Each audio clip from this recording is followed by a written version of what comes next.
I'm sorry, it turned into a part two because I had a call coming in. So I'm trying this on my phone. I want to see how it goes, and then eventually I'll invest in some like real camera stuff, right? So anyway, so I graduated with honors, I will say. And then I took a year off to get some work experience and to like adult a little bit. Dated and like did a little bit of traveling and just kind of adulted legitimately for the first time. I worked at a nonprofit organization that helped house homeless families. And I really got a taste of like, it was in the city. I was home based, so that means that home based meaning I would have to go from one home to another. I would have to assess homes. So some of the families went. So when we talk about homelessness, right, like they would be in the process of getting evicted because they may have lost their job. There's a gap in their income, but they picked up the income. It's gotten better, and you'd have to go out and look at the home to see if it was safe and adequate. And then we had families who were like homeless, like didn't have a place to stay, who were considered couch surfing. So couch surfing here in Michigan, I'm from Michigan. In Michigan, it's considered going from one home to another, like staying at people's houses, living on their couches, spending the night, using a spare bedroom for a day or two. So couch surfing, or they were in shelters. So we would help them who were in shelters, help them find housing that was in their price range, and we would help with budgeting. And that kind of helped me kind of figure out what budgeting was, because I felt like I couldn't necessarily talk to families about budgeting if I didn't understand it myself. So I started to work on figuring out how to budget, and it was an experience. I met some really great people, a couple bumps in the road, but the like head person of the organization, she was very stern, and I'll say her first name was Sharon. She was very stern, but she was a hard worker. And like when it was time for me to go, when she found out I got accepted into U of M, the University of Michigan, she was really proud of me. She celebrated me and gave me a farewell goodbye party, and that was nice. Like, I didn't know she liked me. And she said, one thing you really have to work on is your writing. And because she would see my notes, and like she was the one who would approve our notes, and she was right. I had to work on my writing. And because I later had other experiences when I got into grad school about my writing. So I did the University of Michigan. I got into the University of Michigan social work master's program, which goes back and forth to being like the number one social work program in the country. And I say that with so much pride. I wasn't waitlisted or anything. I think for a moment I was waitlisted, and then they sent me my acceptance letter, and I got into the 16-month program. And what that meant was I took enough credits to qualify me to only have to do the program for like 16 months. If my GPA was a little higher, I think I graduated in undergrad with like a 3.2 or 3.3. If it was a little higher, I could have done the 12-month program, which is a little more intense, but it's only a year. But I did the 16-month program. And when I'm doing the 16-month program, I had my first internship in a hospital setting. And boy, that was an experience. And there were people who impacted my journey, my social work journey, that has stayed with me for the rest of my life. And maybe I'll definitely make that a different video. But that experience, I learned a lot, not only about myself, but about what I wanted to do in the profession. My social work internship was in Children's Hospital in the city, in Detroit. And it was an experience. There were a lot of rough days, but there were also a lot of rewarding days, because there were moments where I got to connect with a variety of families.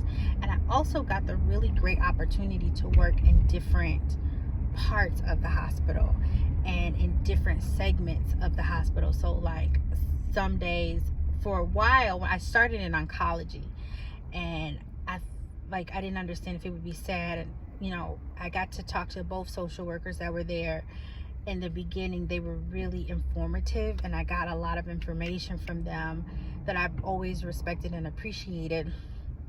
And then later on down the line, I got to work with like endocrinology, and got to learn more about like diabetes and like what it does to the body. And I got to interact with like sickle cell, and like how it really impacts the Black community, and how there's no the resources are so limited for people with sickle cell, who are like literally you're told that you have this for the rest of your life, and it impacts like how you kind of function, how you function.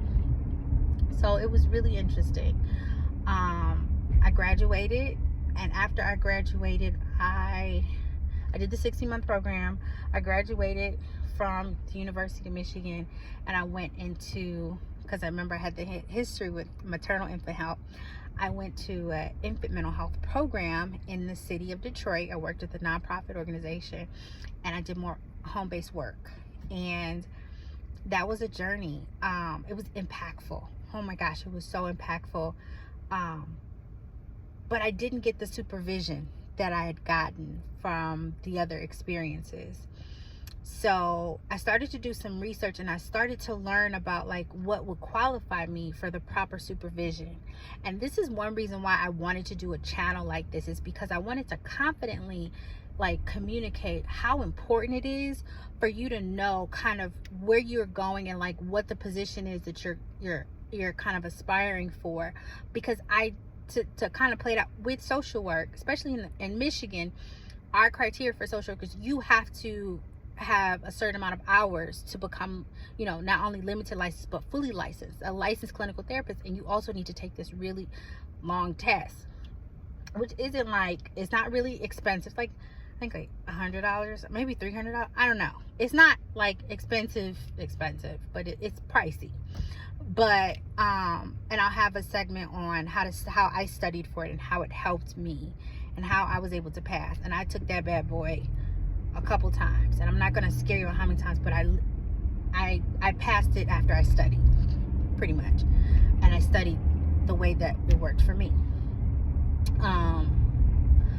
But yeah, like, so basically my thing is with this whole like this job, I enjoyed what I was doing, but I wasn't getting the supervision I needed. And I needed the supervision to be with a licensed clinical social worker, not a counselor. I stayed there for 3 years, and it took me 3 years to realize that. And so I was going to different trainings, because you also need to maintain certain hours, and they don't go towards your license until you're fully licensed. And I was limited because I just graduated. But they go towards your like you just get more information, and sometimes it's required at the type of position you're in. And the nonprofit I was working at was called a CMH, which is Community Mental Health, and there's certain requirements that you need to sustain employment. And so I would have to go to these trainings, and I met this really cool, she had these beautiful dreadlocks, and had this gorgeous smile, this older woman who's really nice, and just resonated with me. And she would do these trainings, and she did my introduction to infant mental health, not maternal infant health. Maternal infant health was about mom and baby, kind of just doing a quick check-in.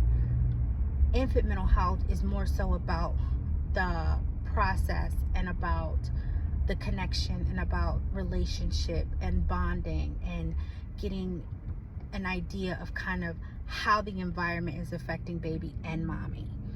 And it wasn't just resources. It was really getting into like factors of the relationship, and like how, we talked about like the ghost in the nursery, how it affected how we interacted with other people. So I'm going to end this one because I'm going to go to the next video about more about my job experience.